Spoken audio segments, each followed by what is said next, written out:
because Batia is more, okay, recorded. So again, to reiterate, thank you very much for being a friend. And for those of you who are with us either for the first time or who are guests for us, we welcome you. We thank that, we're thankful that you are here, and we hope that you will join us. And to check us out, please go to www.sterlingfriends.org and learn all about us and join us. We're nearing 500 friends, which is an incredible number, and maybe one of you will join and become the 500th. So whatever it is, please check us out. Those of you who are friends are getting your emails and your newsletters. I hope if you're not getting them, please make sure you contact us, contact me. We will figure out why not. January is pretty busy month in addition to Batia now and then again at the end of the month, which she will tell you all about her new theme and before you leave today, which I think is fabulous. In Bookwise, Linda Levin will be doing Lady Tan's Circle of Women next week. In addition to that, Emmanuel Abramowitz has a music program, and Shelley Isaacs will be reviewing The Quiet Girl. And for those of you who are Sterling Circle members, I thank you so very much, and make sure that you attend our Bailey Hall program on Sunday, the 21st of January. We look forward to seeing you there as well. Any questions, please contact us. And without further ado, looking forward to hearing about Edward Hopper, and there's more to him than just Nighthawk. I'm sure that everybody, Nighthawk is, everybody knows that, but you're going to fill us in and tell us about everything we have to know about him. So everybody put yourselves on mute if you aren't already at mute, and Batia, it's all yours. No puedo escuchar. Thank you very much. So let me just mute you all, because I think people, wait a second. Yeah. Okay, so let me share the screen.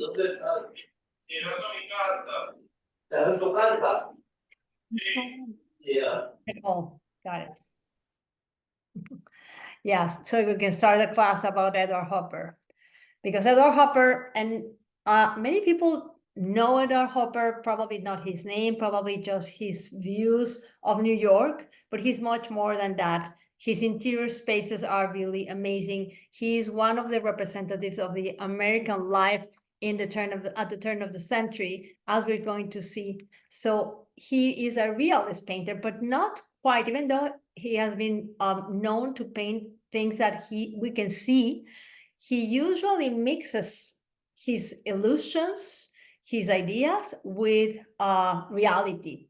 He was a wonderful watercolorist. He was a printmaker as well. He also explored etching. And in his paintings, we have that combination of drama and that commonplace, but mostly the isolation of the modern life. He was born in Nyack in New York, 1882. This place is a yacht building center in the Hudson River. His family was kind of well off, and his parents, as you see those photographs right here, Garrett Henry Hopper and his mother, Elizabeth Griffin Smith, both were of Dutch ancestry. His father had a dry goods store, and he was kind of successful doing that. His family was Baptist, and he will have a painting that he does later on. They get an inheritance, and his father is going to retire at 49 years old. This is the mother of the artist, of Hopper. As you can see, it's a later on painting that he does of his mother. And he had also a sister. So throughout his childhood, he's surrounded by women. His mother, his grandmother lived with them, his sister, of course, and even a maid that lived also in the house.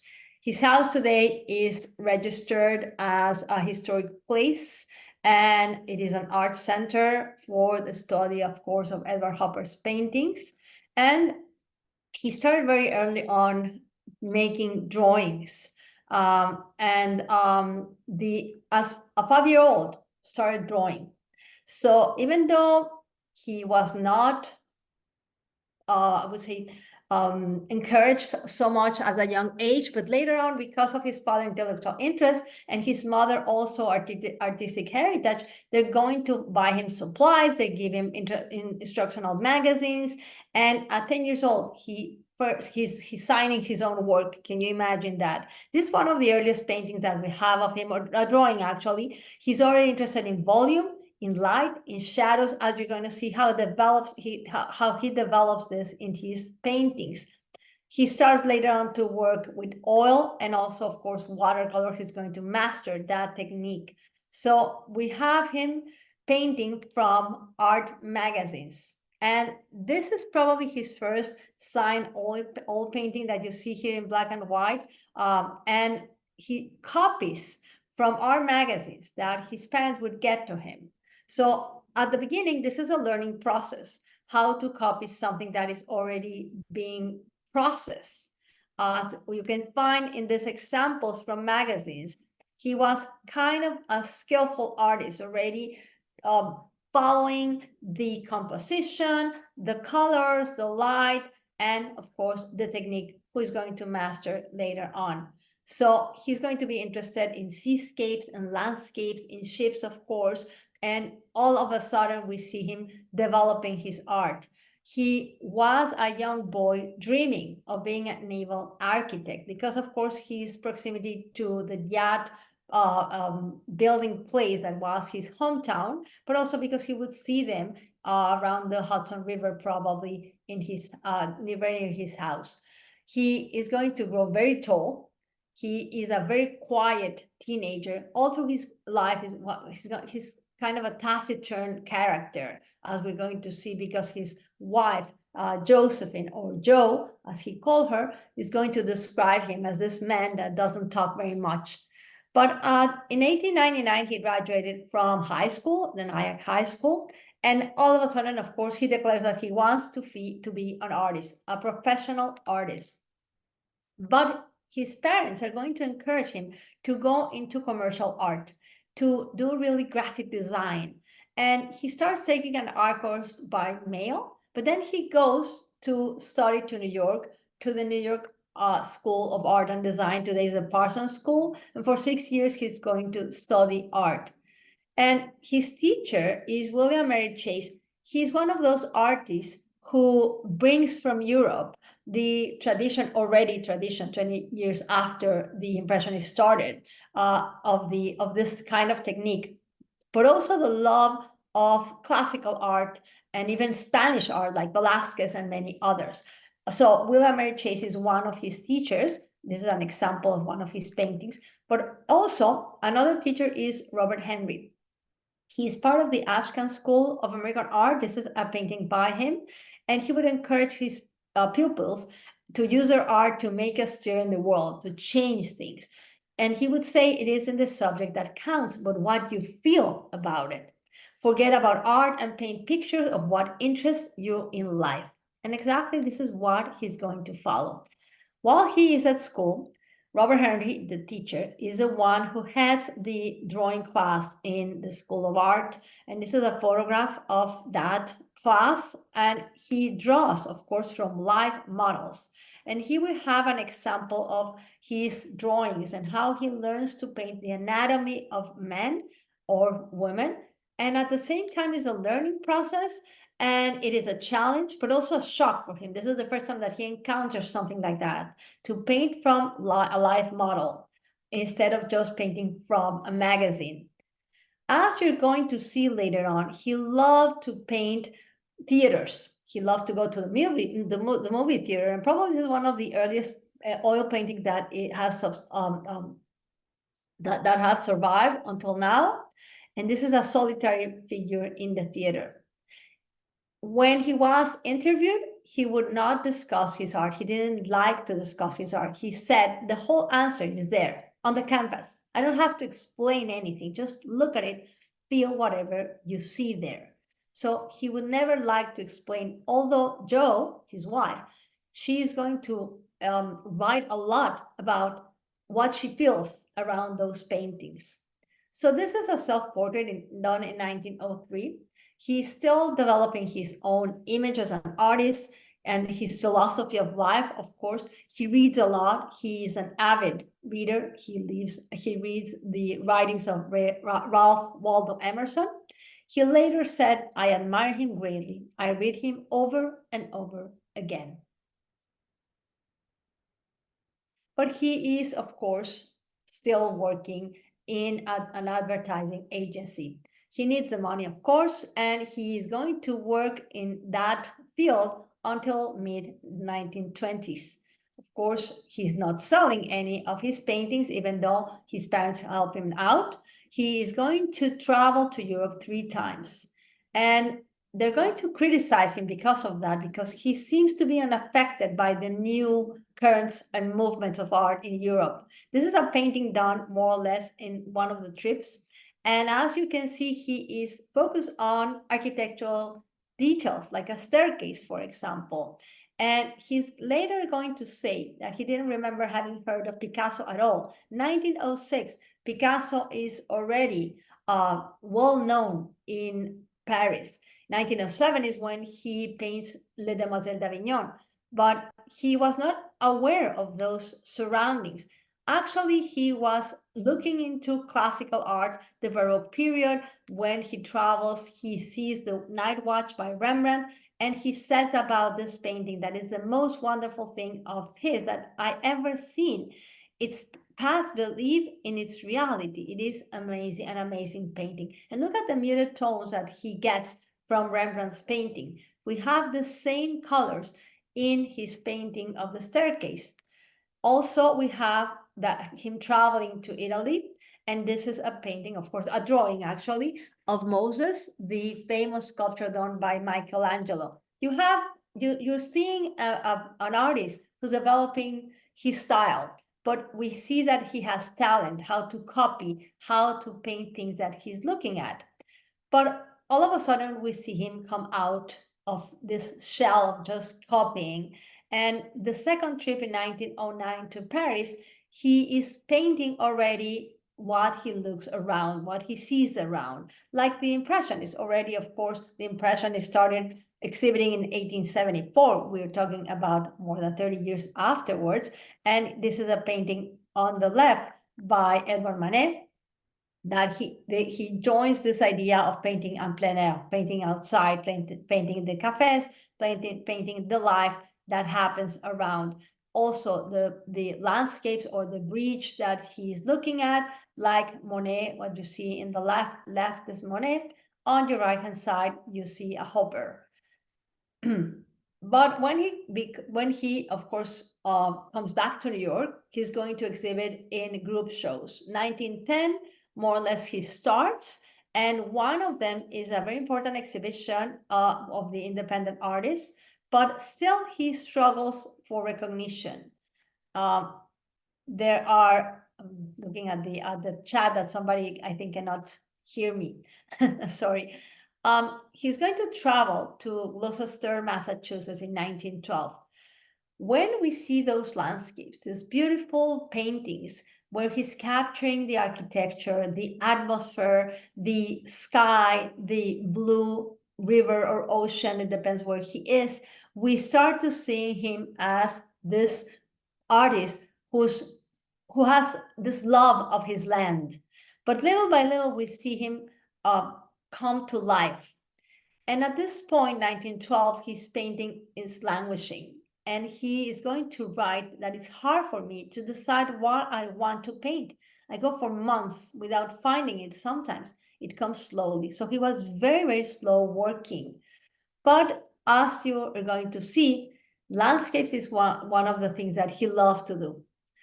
A fellow illustrator, his name is Walter Teitel, he's going to say about him that he was depressed, that he was suffering from long periods of unconquerable inertia, sitting for days at a time before his easel in helpless unhappiness, unable to raise a hand to break the spell. He was not selling any of his paintings whatsoever, but this is the first painting that he sells in 1913, at the Armory show. He was 31 years old already, and he is going to sell this painting for $250.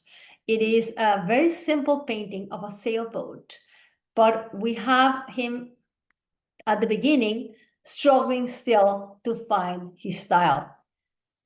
All of a sudden, we see him painting New York, the streets of New York, the city, the metropolis, the growing number of people living there, the modern life in New York City, and his neighborhood, actually. Even though we don't have a specific place or a specific street, we understand this is New York City. It's a visualization of New York City. The factories on the banks of the East River in the back, with their chimneys and the smoke coming out of it, the street car tracks in the foreground, which actually gives us kind of this rhythm and symmetry in his paintings. The barber's pole that we recognize, of course, the newsstand display that we see in the foreground. So little by little, he is representing New York, the life in New York, the modern life of New York. He's going to move to 3rd Washington Square North apartment in Greenwich Village.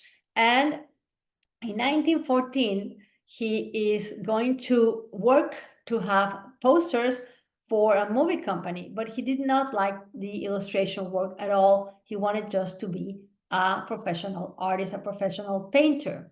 He has a very, very strong sense of color. He's kind of this purist, using the color as it comes out of the tube. During the summers, he would travel to New England, to the art colonies of Ogunquit and Monhegan Island, as you can find here near the ocean with the rocks. And look at the high contrast of colors and light, which is one of the characteristics of his work. But he also is going to turn to etching, which is, of course, a different technique. And his compositions look like the movie set, like this cinematic compositions, like this Night on the Train. And he has several of them. This is from 1915, and I'm going to show you later on another one. He gets an exhibition with the Society of Independent Artists in 1917. And this painting also shows you his love of landscape and seascapes and the contrast with color. As again, I said, pure color and bold colors in contrast of the yellows and the greens and the blue ocean and the sky, of course. Another etching is this one. This is another with the same title, Night on the Train, from 1918. And he has many group exhibitions, for example, one at the MacDowell Club of New York. And he starts selling some of his paintings. He is going to be awarded the US Shipping Board Prize War poster because of this drawing and this design, Snatch the Hun. And it was reproduced on the front cover of the Morse Dick Ductile 1919. So you can see that as a graphic designer, he was also very good. He's a great illustrator, but at the same time, he just doesn't want to do that kind of work. He just wants to paint. The paintings or the etchings that he does are very intimate. He captures a private moment, probably this is the title, of course, gives it away, Evening Wind. The window is open. This nude woman is about to get into the bed, but she feels that she needs to probably close the window. So even though it's an everyday scene, there's some mystery, there's some drama, there's something going on because of the curtains moving very, very strongly. And even though it is probably New York, it is a universal scene. It has this kind of emotional impact. And the viewer gets inside the house or inside the apartment. There's this physical closeness with the figure. He uses this technique of cross-hatching in the background to give it more depth and also much more contrast with the light or the white curtain in the foreground. He gets his first solo exhibition at the Whitney Studio Club. Gertrude Vanderbilt Whitney is the sponsor of those exhibitions, but he doesn't get any sales from this exhibition in 1920. He is going to paint those interior scenes. and it looks like, and later, of course, we're going to understand that he's looking through the window of his apartment, looking out into the other apartments, usually at night, and they become anti-narrative. There's a lot of symbolism because we understand them. We see the back of this woman. There's this isolation of modernity. There's also living in a big metropolis, but being by yourself. There is on the mantelpiece a clock, probably a symbolism of time passing by. But he did not intend to do this. He never wanted to explain any of that, and he is not considered a symbolist. But we get that sense of being by themselves or being alone in a very, very busy city, very big metropolis. So we have paintings like this New York restaurant, and we feel that there are very often uneasy encounters. Sometimes there are dates, sometimes there are two women in front of each other or alone. And he uses this dramatic use. He uses dramatic light and contrast with dark. So he's going to get another exhibition with at the Whitney Studio Club. And you can see here, wait a second, not showing here, that there is a comparison to paintings from the Impressionist era, like this Edward Manet, and the fragmentary vision that we get is like a photograph. We see here this man with a top hat, but we see just half of it. The same as we see the silhouette of a man walking by inside this restaurant, but we don't see the faces, or we even don't care because there's a focal point right here of this couple dining. And the same as Manet would do in his paintings, it's like this picture of what you have in your eyesight, what you see in a photograph. So we have those interior settings. A window, for example, here is kind of the focal point, even though we see this girl at a sewing machine working, just so focused on her work. And we are inside her apartment. We see also that it's New York City. We see the yellow bricks outside, but those are isolated moments. People that are working in their house. She's not even dressed, for example, here, but he's also interested in architecture and also the light that shines through in this wall, the same as we can see in Vermeer. Of course, it's a different feeling because in Vermeer's painting, we don't have that feeling of isolation. This woman holding a balance, it has a lot of symbolism and meaning, while when we find the paintings by Hopper, we see only that isolation, that being alone, working, or being just so concentrated in her work. But also he's going to repeat this topic very, very often. Sometimes we see the open window, we see some kind of a wind that blows the curtain, the naked woman, of course, what happens in the early morning or at night when nobody looks at us and we are by ourselves. The moonlight, in this case is night, the moonlight gets inside the apartment. So Degas also was focused on awkward postures like this one after the bath, that we really are not posing. It's not a pose picture. It is something that probably we are unaware that people are looking at us. So he was really interested in representing things like that, like this painting by Pierre Bonnard, where we can relate it to the colors that he was using to represent that moonlight shining in the body of this nude woman on Hopper's painting. He was great making watercolors, like we see right here. The technique is really very hard to do because when you put a line or any brushstroke, everything is marked and you cannot erase it. You have to build on top of it to get more depth or more contrast. So when you're working with oil, you can just put another layer and then you won't see the layer that is behind. But in watercolor, every move that you do, every brushstroke that you make is shown right here. And he is really a wonderful draftsman, but also a wonderful watercolorist. he's going to represent silent spaces. And he's going to get 2 awards for his etchings in 1923. One is the Logan Prize from the Chicago Society of Etchers. The other one is the W.A. Bryan Prize. And this is this is why. Look, first of all, the technique of the cross hatching, the way that he is representing the empty spaces or the white areas or the light of this area right here, in contrast with the dark part of the composition, while of course making it understandable that it is a lonely person in a park, and look at the perspective as well, which is really a great composition. So he's going to re-encounter Josephine Nivison.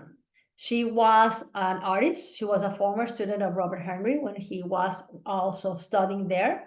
And he was traveling during the summer in Gloucester, and that's where they're gonna meet again.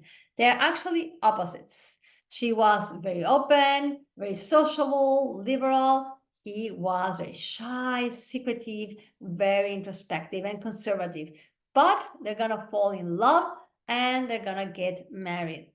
Actually, with Nivison's help, he's gonna get admitted to exhibit at the Brooklyn Museum. He's one of his, I'm sorry, 6 of his watercolors made in Gloucester's. This is an example of one of them. And the museum buys this one for $100, which is still part of the collection of the Brooklyn Museum. So they get married in 1924. Joe is gonna say about him, sometimes talking to Eddie is just like dropping a stone in a well, except that it doesn't thump when it hits bottom. So this is the description of him. They're gonna be living between New York and also Cape Cod, and she's going to manage his career. She's going to organize his interviews as well, and also she's going to be his model. And of course, they're gonna be married all through their lives. He gets a one-man show, and he is going to sell all of his watercolors in that show in 1924. He puts illustration behind. He's not working anymore as an illustrator, and you can see the skill that he has to using watercolors. This is a wonderful example of it.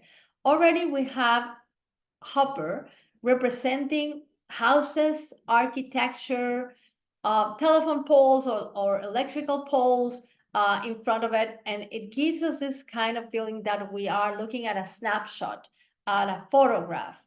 But also we find that some of them are so eerie, like this one. Even though it is this representation of a house, it's called the House by the Railroad, it is the image of the light and the sunlight, because it was one of his main characters was light. And he actually said that sunlight on the side of the house was his favorite things to paint, as you find it here. He is representing a Victorian wood mansion, and it is raised on this embankment of the railroad. Look at the sharp lines and the large shapes, the lonely mood of an isolated house. And Hopper insisted that he was more interested in the sunlight on the buildings than any of the figures or any symbolism whatsoever. But Hitchcock is going to be probably inspired by this painting to make his house for his movie Psycho. It's very similar as this one, but it could be, of course, any Victorian house on top of a hill. He's famous also for portraying theater scenes, movie theater scenes. But here what we have is the audience, people waiting for the curtains to go up so the show can start. This is a representation of the modern life. You go to the theater, you sit down, you wait. Probably you are accompanied, probably you are by yourself, you have to reserve your seat. Another artist before him made the same idea. Gustav Klimt painted the auditorium of the Burg Theater in Vienna, and instead of painting the theater itself, he paints the audience. He paints from the stage to the other side.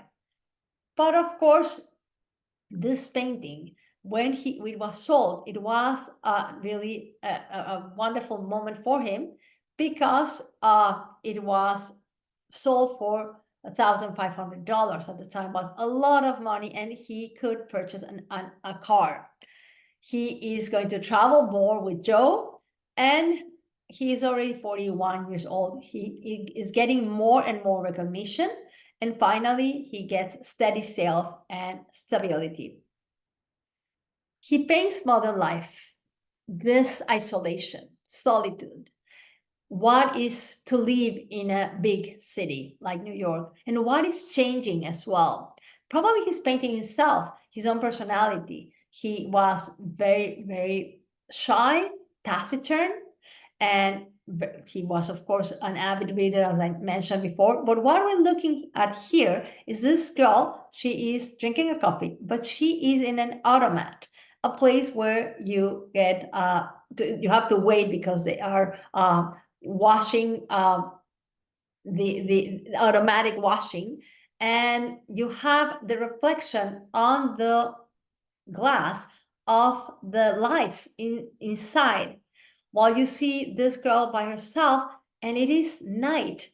This is something that is changing, socially changing in New York. Especially women are being hired, they are starting to be a workforce, they are not looked down as prostitutes or any other kind of low life work, and she gets to go to this place late at night after work.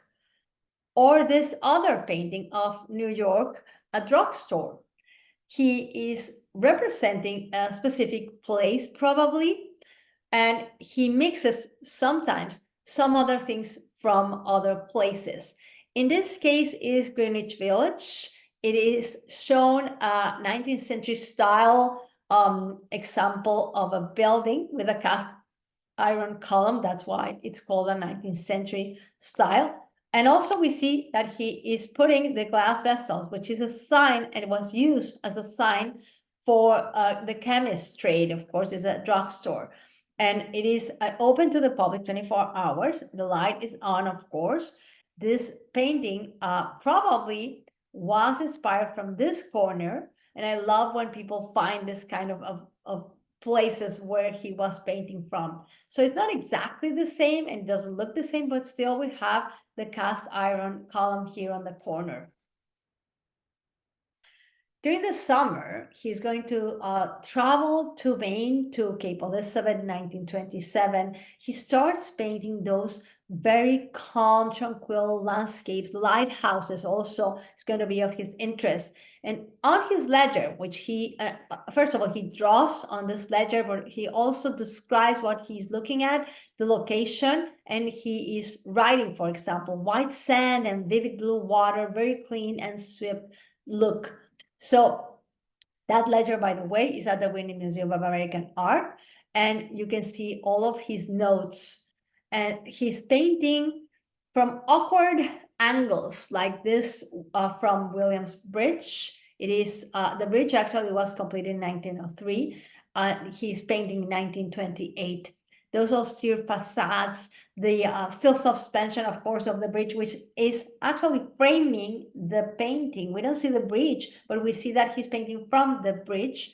It is really interesting to see that also he's introducing people living there or just looking out the window. Also that, first of all, living in a city, urban life, the alienation, the isolation, but also the anonymity. Who is this person? Really, we don't know. But we see her looking out, sitting on the ledge of that window. Probably this is one of the best known paintings that he did, which is the three windows. And it is very clear that we are on the other building, in front of this building, looking into this apartment. It is an anonymous woman in the center. Of course, we don't see her face, we just see her back. She is not aware that we are this voyeur that is looking into her apartment. But this is what is life especially in New York City, but in any big metropolis. And this is the modern life in in the US. So that urban isolation, strangers that are on the other apartment, there are 3 windows, and it's very dramatic. The light is very strong and in contrast with the shadows outside of that building, where we see those architectural features as well, and also the curtain that is blowing out. Look at also the contrast that we have here. Blue for the curtains, red here, and it looks almost like there is a fire, but it's not really a fire. And she is in the center of this painting. He made many drawings. He would just write down all of his notes on what he wanted to portray. So he would look back at them, and he would work very, very slowly to make his compositions. He is going to paint lighthouses. So we can recognize his paintings, not only from his interiors, his views of other apartments, restaurants in New York or life in New York, landscapes all around Maine or Massachusetts sometimes, as we can see this one here with the lighthouse. And so we have some topics, some themes that he's going to be recurring to. So very different is this painting, where we have saturated colors. There's a suggestion of melancholy. It's called Railroad Sunset because we see the railroad right here. And it breaks with the tower, of course. It breaks the horizon with all of the colors of the sunset, which is rather beautiful. Sometimes we find them very enigmatic, and we want to tell a story. Probably he didn't realize that there is something more than just painting a restaurant or somebody being dressed or whatever. But this, by the way, is called chop suey because, of course, the name of the restaurant, which we see right here, or probably because they are saying that they serve chop suey right here. And this is the most expensive work by Hopper at auction that it had been sold at auction. It was sold for $91.9 million in the year 2018.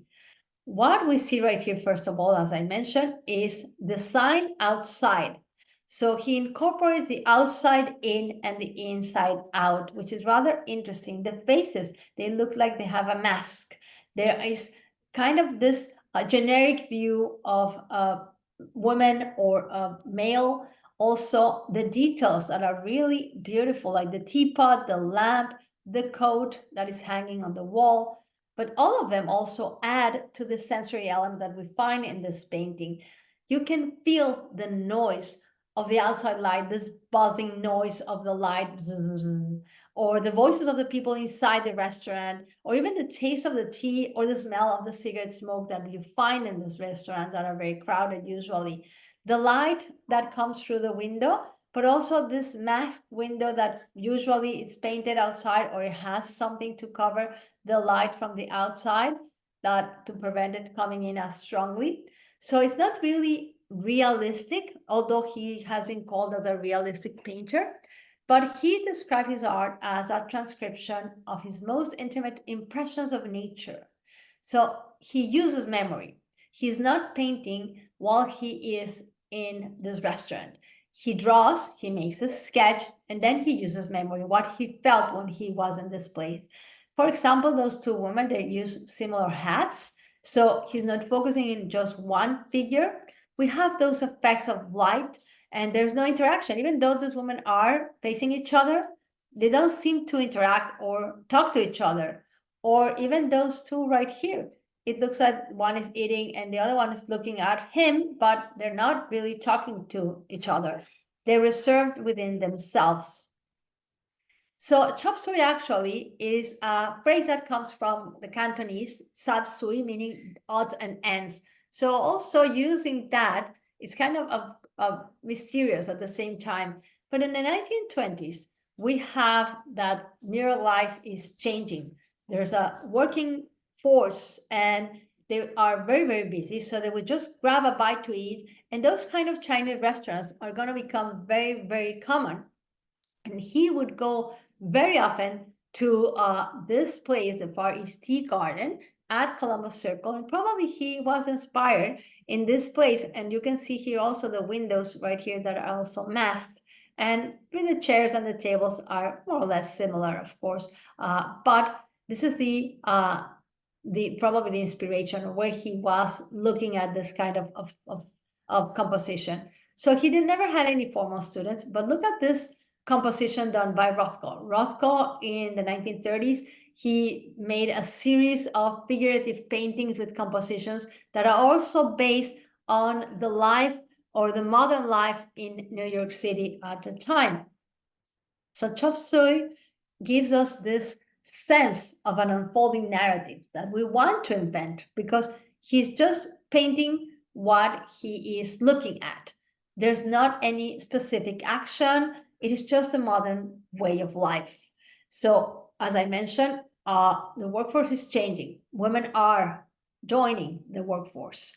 So it looks like this is like a still for a movie, or a tableau in a play. It looks that all of the lines and all of the architecture gives us this rhythm on the painting, using also perspective, of course, but light is what draws his interest very often, and it draws our attention to this woman more or less in the center of the composition. We go to Tissot. James Tissot was one of those artists, contemporary of the Impressionists, but he painted everyday life with a different technique, not with the Impressionist style. But what we find here is that he is going to represent the interior and the exterior using also the windows and light. And even though it doesn't have a similar kind of color, we see that their compositions have something in common, putting the inside out and the outside in, as Hopper is going to do. This is a self-portrait that he made between the 1925 and 1930. He is showing himself as already a mature man. He has a suit, he has a tie. He's not an artist, he doesn't have a palette or any brushes or anything like that. We see a wall. We don't see exactly where he is at, but we're looking at he's probably moving and he's going somewhere. But this is his last self-portrait. He was not very interested in doing portraits after that. He paints life, everyday life, like this painting that's called Tables for Ladies. Why is it called that way? Because there were signs in some restaurants that they had tables for ladies so they would feel safe. We see that that social change is happening around him.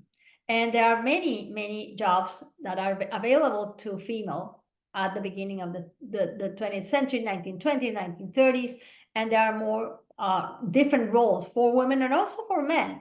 So this woman, the waitress, is arranging all of the fruits at the window, and it looks like a still life painting, by the way. The cashier is also right here. So those are the jobs that they get, of course, and they are inside the restaurant, but we're looking from the outside window, looking in, which is rather interesting also, the angle that he is representing here. So there is also this sexual tension. There is also the couple that we find them here.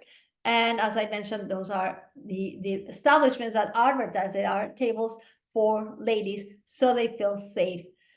Because before that, before the 1920s, late 19th century, the beginning of the 20th century, if you would see a woman dining by herself or in public without any chaperones, it would be assumed that they would be prostitutes. That changed a lot. And by the way, the two figures right here were actually modeled by Josephine Livingston. His wife, Jo, would also write on her book that sometimes she would be a blonde and sometimes she would be a brunette, etc. So it was kind of fun. We go again to James Tissot with this idea of painting the interior and the exterior of a place like we see right here. So in 1930, they're gonna rent a cottage in South Truro on Cape Cod. And until 1934, they rent, but then they're gonna build a summer house. This representation was described by Jo, and she says, it's a woman looking out to see if the weather's good enough to hang out her wash. Hopper retorted, did I say that? You're making it Norman Rockwell. From my point of view, she's just looking out the window. And of course, he did not like him to be, he did not like anybody to see him as a Norman Rockwell, because for him, Norman Rockwell was an illustrator. Today, he has been revalued, by the way. I love this painting. It's called Early Sunday Morning. The light and shadow and the horizontal lines that gives us in this very calming but eerie painting, it has this effect that we need to see, or we want to see what is inside, what's happening, because nobody is showing, we don't see any human figures right here. And actually, he intended to put figures in the upstairs windows, but he never did. We see the fire hydrant right here, or the barber's pole as well, and they also balance the painting somehow. He told an interviewer that he was fond of this painting Early Sunday Morning because it wasn't necessarily Sunday. That word was tacked on later by someone else. He did not put that title to this painting. But at that time, it was the Great Depression. In 1931, already he is showing his paintings at major museums. He is being paid thousands of dollars for his works. He sold 30 paintings that year, including 13 watercolors. So he's enjoying the success of an artist. And I was saying about the horizontal lines, about the, first of all, the tranquility that gives this painting, but also the rhythm of the windows and the vertical lines that divide the whole composition somehow, with the stores right here and the windows. Then probably it is because it's Sunday morning, they hadn't opened, and everybody's still asleep because it's very early in the morning.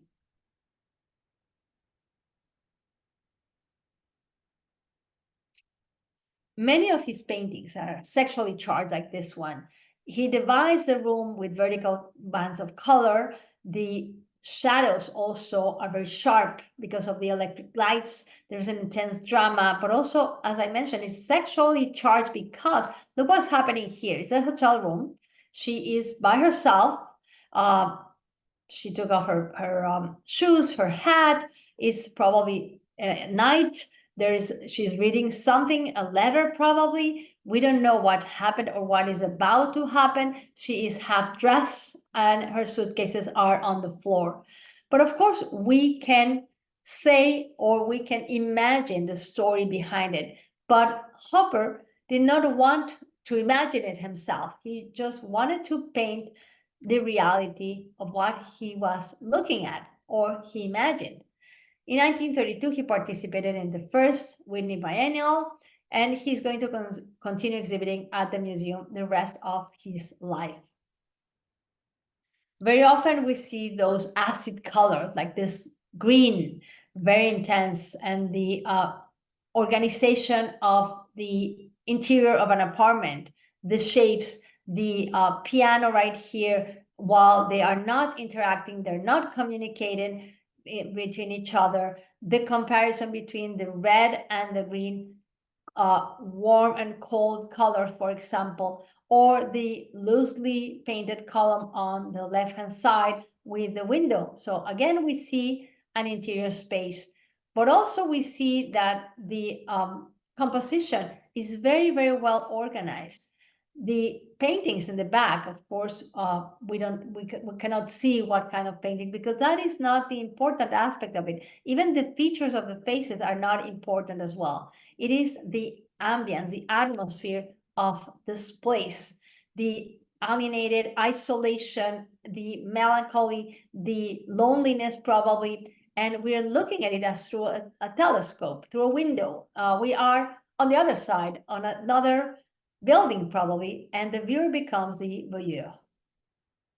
It's going to have a retrospective, a very large retrospective at today the MoMA, the Museum of Modern Art, in 1933. He is painting landscapes with buildings, the interaction of human life with those buildings, or the light at dusk or the morning or in different moments.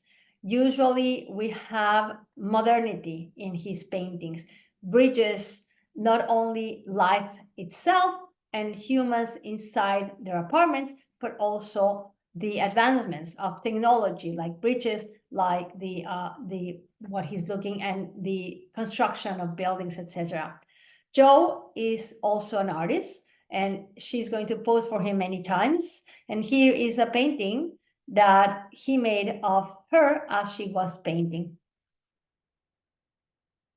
So during the summers 1937, 38, he travels to Vermont, of course, with Joe. He paints, and the theater settings are really amazing because he's going to combine different theaters, different places. Inside, Joe is a model, of course. We see her as this usherette here, right here. The light sources come from different places. And as you can see here, one comes from the curtain, or the lamp, the staircase and the curtain, the lamps right here, and also the screen. And actually, the image on the screen is described by Joe. She said that that image represents fragments of snow-covered mountains. And we can see them right here, just a bit. And of course, the audience that is watching the movie. He gets a commission to make a portrait of the house of Helen Hayes. She was an actress, and it was the MacArthur's home. And actually, the actress Helen Hayes is gonna say about him, "I guess I never met a more misanthropic, grumpy individual in my life." Hopper actually did not like the project at all, and he never accepted another commission throughout his life. He only did 2 historical paintings. This is one of them, and actually he was not very good at it because he did not make the horses very well. He did not do very well making the anatomy of a horse, as you can see right here. But he is going to stick to painting those sexually charged interiors like this one, because it's kind of this psychological puzzle. There's a lot of tension, sexual tension. The secretary is pulling out this file. He is working, it's late at night. Actually, the title of it at night, but also the light, the artificial light that we find in this interior office. We have 3 sources of light: the desk lamp, which you see right here, the light that comes from the outside, and also the light that comes from above, from the probably light bulb that we don't see. The angle also is very interesting because he's painting from a high vantage point looking down.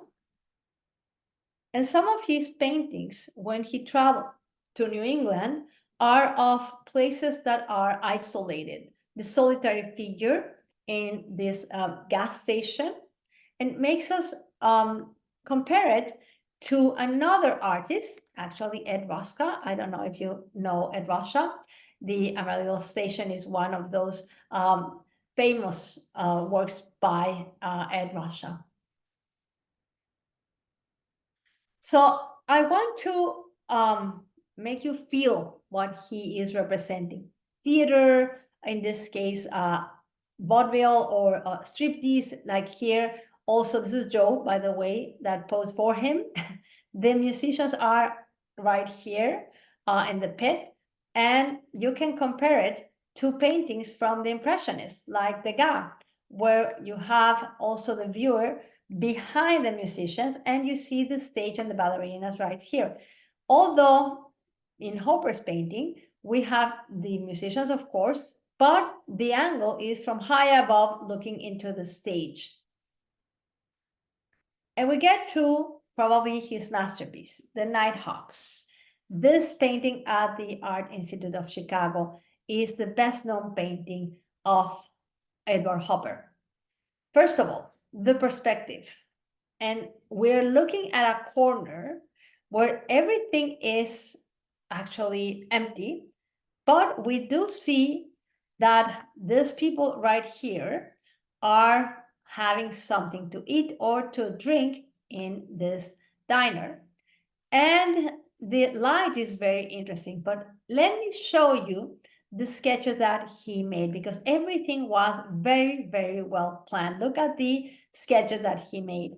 As we go along, he starts drawing the shadows, and he starts making notes with the color that he's going to put on, or the figures that he's going to place inside each one of those paintings.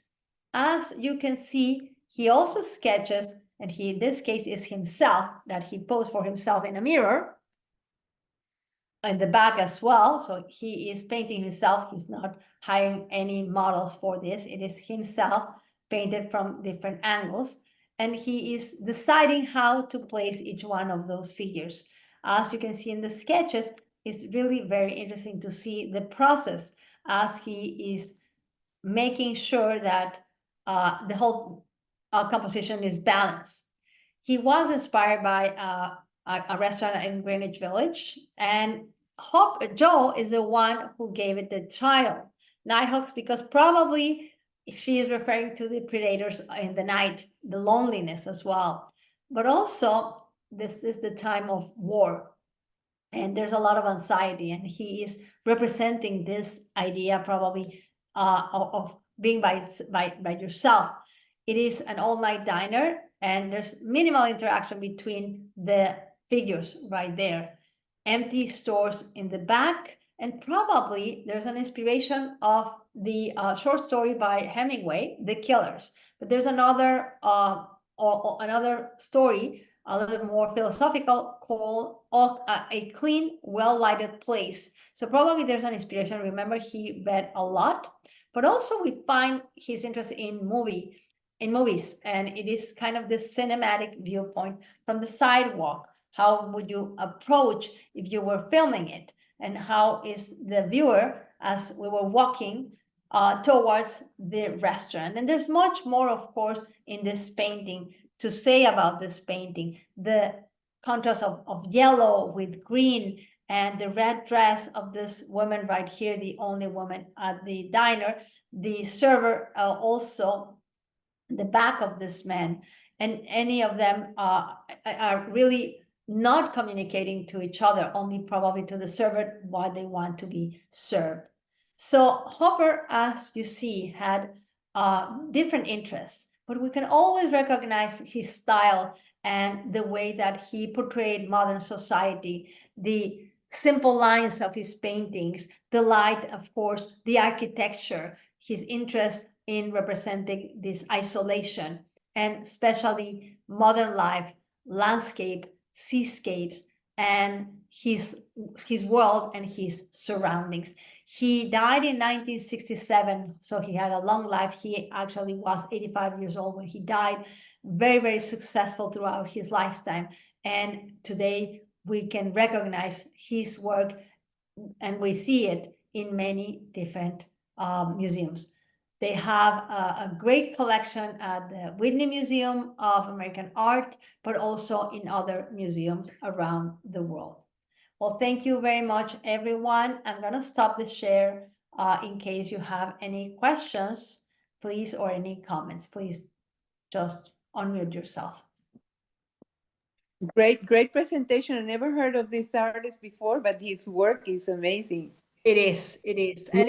And you know, when you see these paintings, they're not very large, but they're so detailed. They're really amazing. I love his paintings. In watercolor to make it so detailed. The watercolors are amazing as well. And it's really a shame that today we don't appreciate that much watercolors, but in the 19th century, the beginning of the 20th century, watercolors were pretty much appreciated. But it's a very, very important skill for an artist. Yeah. Fabio. Thank you. Thank you. Thank you. Thank you. And hope to see you very soon in our next presentation. I think it's the 30th, Marilyn. Okay, yeah. It's a new series of women and art. So hopefully you can join us. Thank you, everyone. Thank you. Muchas Thank gracias, Batia. Estuvo estupendo. Nada, con gusto. Feliz año. Thank Igualmente. you, Batia. Igualmente. Excelente. Thank you so much. Feliz año a todas. Gracias. Bye. Thank you.